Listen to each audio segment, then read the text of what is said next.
Bienvenidos al Evangelio para la Vida en Pareja. Hoy es miércoles 3 de abril y este es el Evangelio según San Lucas, capítulo 24 del 13 al 35, en el nombre del Padre, del Hijo, del Espíritu Santo. Amén. Aquel mismo día, dos de los discípulos se dirigían a un pueblo llamado Emaús, a unos 11 kilómetros de Jerusalén. Iban hablando de todo lo que había pasado. Mientras conversaban y discutían, Jesús mismo se acercó y comenzó a caminar con ellos, pero aunque lo veían, algo les impedía darse cuenta de quién era. Jesús les preguntó: ¿de qué van hablando ustedes por el camino? Se detuvieron tristes y uno de ellos, que se llamaba Cleofás, contestó: ¿eres tú el único que ha estado alojado en Jerusalén y que no sabe lo que ha pasado allí en estos días? Él les preguntó: ¿y qué ha pasado? Él le dijeron: lo de Jesús de Nazaret, que era un profeta, poderoso en hechos y en palabras delante de Dios y ante todo el pueblo. Y cómo los jefes de los sacerdotes y nuestras autoridades lo entregaron para que lo condenaran a muerte y lo crucificaran. Nosotros teníamos la esperanza de que Él sería el que iba a libertar la nación de Israel. Pero ya hace 3 días que pasó todo eso. Aunque algunas de las mujeres que están con nosotros nos han asustado, pues fueron de madrugada al sepulcro y como no encontraron el cuerpo, volvieron a casa y cuentan que unos ángeles se les había aparecido y les habían dicho que Jesús vive. Algunos de nuestros compañeros fueron después al sepulcro y lo encontraron tal como las mujeres habían dicho, pero a Jesús no lo vieron. Entonces Jesús les dijo: qué falta de comprensión de ustedes y qué lentos para creer todo lo que dijeron los profetas. ¿Acaso no tenía que sufrir el Mesías estas cosas antes de ser glorificado? Luego se puso a explicarles todos los pasajes de las Escrituras que hablaban de él, comenzando por los libros de Moisés y siguiendo por todos los libros de los profetas. Al llegar al pueblo a donde se dirigían, Jesús hizo como un ademán como que iba a seguir adelante, pero ellos lo obligaron a quedarse diciendo: quédate con nosotros porque ya es tarde, se está haciendo de noche. Jesús entró pues para quedarse con ellos. Cuando ya estaban sentados a la mesa, tomó en sus manos el pan y, habiendo dado gracias a Dios, lo partió y se lo dio.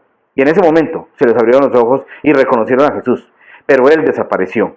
Y se dijeron el uno al otro: ¿no es verdad que el corazón nos ardía en el pecho cuando nos venía hablando por el camino y nos explicaba las Escrituras?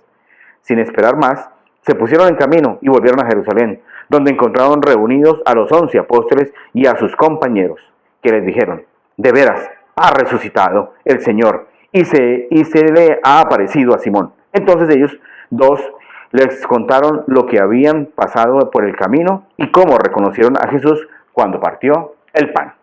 Palabra del Señor. Gloria a ti, Señor Jesús.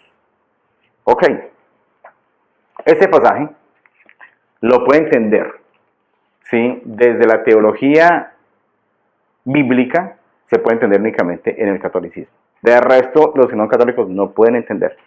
No pueden entender sobre todo el final. No va a poder entenderlo ningún hermanito testigo de Jehová, ningún hermanito protestante lo puede entender porque no lo pueden entender. Porque ¿cómo van a entender ellos? Entonces ellos dos contaron lo que había pasado en el camino y cómo reconocieron a Jesús cuando partió el pan. Listo.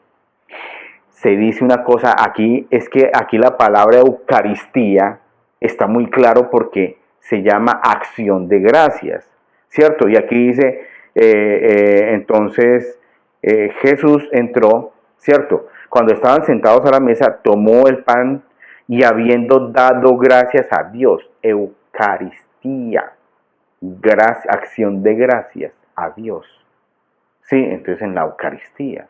O sea, esto fue un gesto eucarístico. Un gesto eucarístico. De dos que solamente podían reconocer a Jesús en toda su plenitud en la Eucaristía. Los hermanitos separados, yo no puedo decir que no conocen a Dios, porque el que conoce la palabra, conoce el proyecto de Jesús. Y si uno sigue el proyecto de Jesús, pues está siguiendo a Jesús. Sí, pero en su plenitud no. Ellos no lo conocen en su plenitud, porque Martín Lutero lo sacó. Listo. Y Martín Lutero fue uno que defendió la Eucaristía, a propósito. ¿Sí? Yo siempre he hablado muy mal a ustedes de Zwinglio, porque es que Zwinglio es absurdo. Sí, él fue el que habló mal de la Eucaristía. Y yo les he dicho a ustedes que lo llamó superstición a la Eucaristía. Y no se pudieron poner de acuerdo, tuvieron una discusión muy fuerte teológica de varios días en Alemania, Zwinglio y Martín Lutero, y Zwinglio no quiso desistir de su apreciación de que la Eucaristía era una superstición, que eso era mero invento católico de la iglesia, como dicen los hermanitos separados, de una manera insultante de la iglesia romana.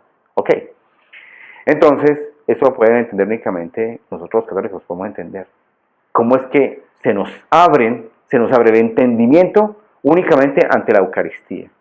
¿Sí? Cuando yo sé llevar un proyecto de vida con una vida sacramental adecuada, con un esfuerzo por mi santidad, no hay nada más grande que la Eucaristía, que es cuando realmente estoy apreciando a Jesús y Jesús me está apreciando a mí. Tenemos una intimidad fuerte, única.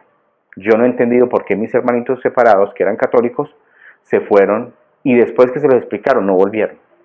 Muchos han vuelto, pero muchos no han querido volver. ¿Por qué? Se los digo honestamente, por tercos. Porque cuando ya ellos dicen, no, es que yo antes en la iglesia católica era borracho o era muy rencorosa y eso lo aprendí fue en la iglesia cristiana, me dice, pues fue un momento de emoción. Y muy bien que lo aprendió usted allá, usted lo debió aprender en la iglesia católica, porque la iglesia católica no enseña una cosa diferente. Usted lo debió aprender, usted no lo practicaba, pero la culpa no era la iglesia, la culpa era de su irresponsabilidad católica. Usted era una pésima persona católica, un pésimo creyente católico, como los hay tantos hoy en día en nuestra iglesia católica. ¿Sí? Pero no quiere decir que, ya conocí a Jesús. No. Aquí lo dice bien claro el Evangelio de hoy. Se le abrieron los ojos, ¿cierto?, a ellos al partir el pan.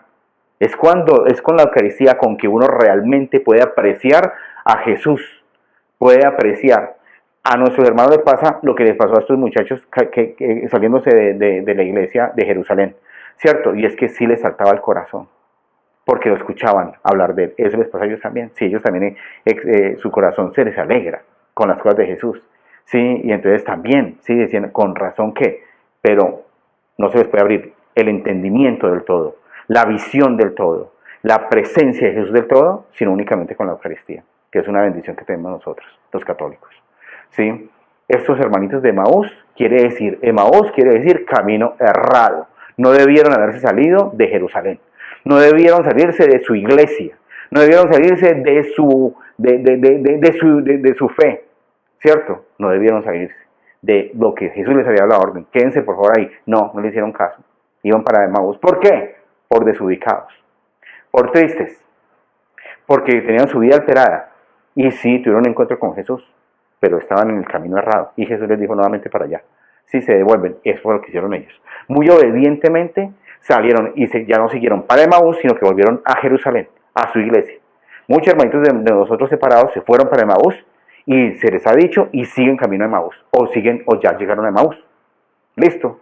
Y nosotros hemos sido bendecidos porque le creímos a algunos que nos dieron testimonio que era con la Eucaristía y entonces que nos quedamos ahí. Yo soy entre ellos uno de esos. Sí, yo no sabía porque yo también estuve en la iglesia evangélica hasta cuando entendí el tema eucarístico y el tema sacramental. Y ya con eso tuve para decir, ya sé cuál es la iglesia. No puedo irme a esta iglesia porque quiero conocer mejor a Jesús para yo ser mejor. La gloria es al Padre, al Hijo, al Espíritu Santo.